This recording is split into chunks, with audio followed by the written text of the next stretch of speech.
ఒక పక్క చూస్తే కయ్యాల మారి పాకిస్తాన్ చైనాతో ముప్పు తీవ్రత తగ్గినా పూర్తిగా నమ్మలేని పరిస్థితి. మరోపక్క ఇండో పసిఫిక్ ప్రాంతంలో కీలక పాత్ర. ఇలా భద్రత పరంగా అనేక సవాళ్లతో సావాసం భారత్ది.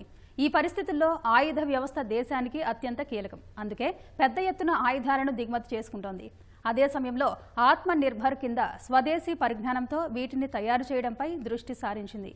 మరి ఆయుధాలు క్షిపణుల పరంగా భారత్ స్థానం ఎక్కడ?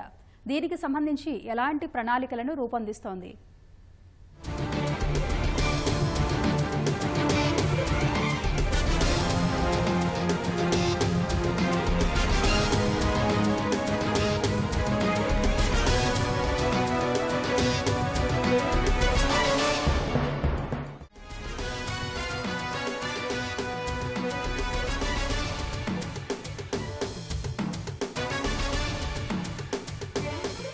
నూట 40 కోట్లకు పైగా జనాభా కలిగి కశ్మీర్ నుంచి కన్యాకుమారి వరకు విస్తరించిన సువిశాల దేశం భారత్.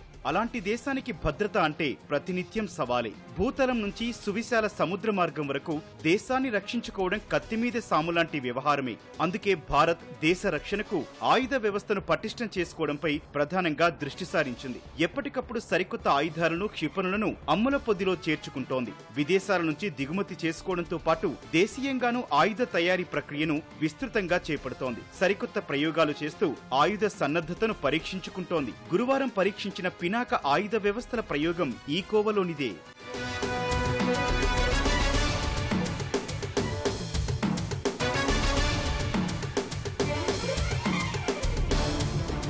దేశ ఆయుధ వ్యవస్థలను బలోపేతం చేసుకోవడానికి భారత్ అందుబాటులో ఉన్న ప్రతి మార్గాన్ని అందిపుచ్చుకుంటోంది. ఈ దిశగా సొంత ప్రయోగాలతో పాటు వివిధ దేశాలతో కలిసి పనిచేస్తోంది. రష్యాతో కలిసి బ్రహ్మోస్ క్షిపణులను రూపొందించింది భారత్. దీనికి సంబంధించి ఇంకా వివిధ దశల ప్రయోగాల్లో నిమగ్నమైంది. తేలికపాటి యుద్ధ విమానం తేజస్ ను పూర్తి స్వదేశీ సాంకేతిక పరిజ్ఞానంతో రూపొందించడం భారత్ సాధించిన అతిపెద్ద విజయం. భారత్ వద్ద ఇంకా అగ్ని, పృథ్వీ, నాగ్, ఆకాశ్, త్రిశూల్, ప్రళయ్, అస్త్ర, కే తరగతి క్షిపణులు, బారాక్ క్షిపణి వ్యవస్థలున్నాయి. ఇక భారత వాయుసేన ప్రపంచంలోనే 3వ అత్యంత శక్తివంతమైన వైమానిక దళంగా గుర్తింపు పొందింది.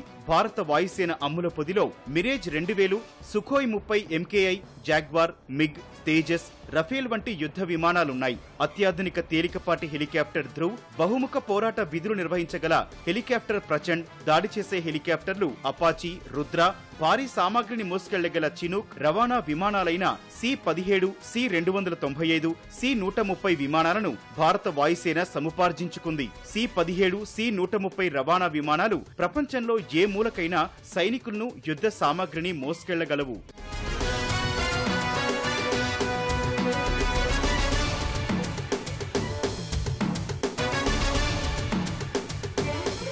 భారత్ దిగుమతులను తగ్గించుకునే దిశగా స్వదేశీ తయారీకి ప్రాధాన్యం ఇస్తోంది. ఆత్మనిర్భర్ కింద దేశీయంగా ఆయుధ తయారీని విస్తృతంగా ప్రోత్సహిస్తోంది. ఇటీవలే కేంద్ర ప్రభుత్వం 1,45,000 కోట్ల రూపాయల ఆయుధాల సమీకరణకు ఆమోదం తెలిపింది. 10 రకాల సాధన సంపత్తి సమీకరణకు ఉద్దేశించిన ప్రతిపాదనలకు యాక్సెప్టెన్సీ ఆఫ్ నెసెసిటీ మంజూరు చేసింది. ఇందులో 99% దేశీయ సంస్థల నుంచే సేకరించనున్నట్లు రక్షణ శాఖ తెలిపింది. భారత సైన్యం యుద్ధ ట్యాంకుల ఆధునికీకరణ కోసం భవిష్యత్తు తరం పోరాట శకటం ఫ్యూచర్ రెడీ కంబాట్ వెహికల్ సమీకరణకు సమ్మతి లభించింది. ఇవి ఎలాంటి ఉపరితలంపై అయినా చురుగ్గా కదిలే యుద్ధ ట్యాంకులు. వీటికి బహుళ అంచెల రక్షణ కవచాలు ఉంటాయి. అత్యంత ఖచ్చితత్వంతో శత్రు లక్ష్యాలపై ఇవి కాల్పులు జరపగలవు. తీర రక్షక దళం కోసం డోర్నియర్ 228 విమానాలు, వేగంగా సంచరించే కొత్త తరం గస్తీ నౌకల కొనుగోలుకు ఇటీవలే సమ్మతి లభించింది.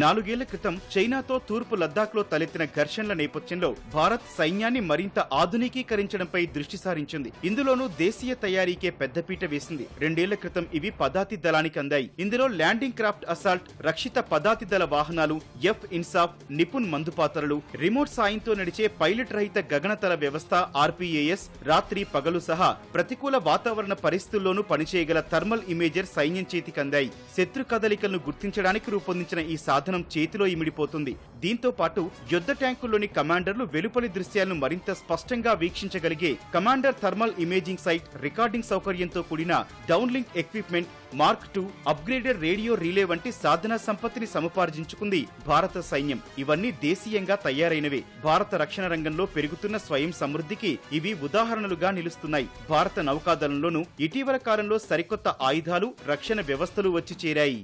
వ్యవస్థతో అంటే ఇండిజినియస్ కెపాసిటీతో ఇండియా ఏ విధంగా అయితే మిసైల్ టెక్నాలజీని రూపొందించిందో గత 70s, 80s నుండి ఈరోజు we are one of the most powerful defence country in India.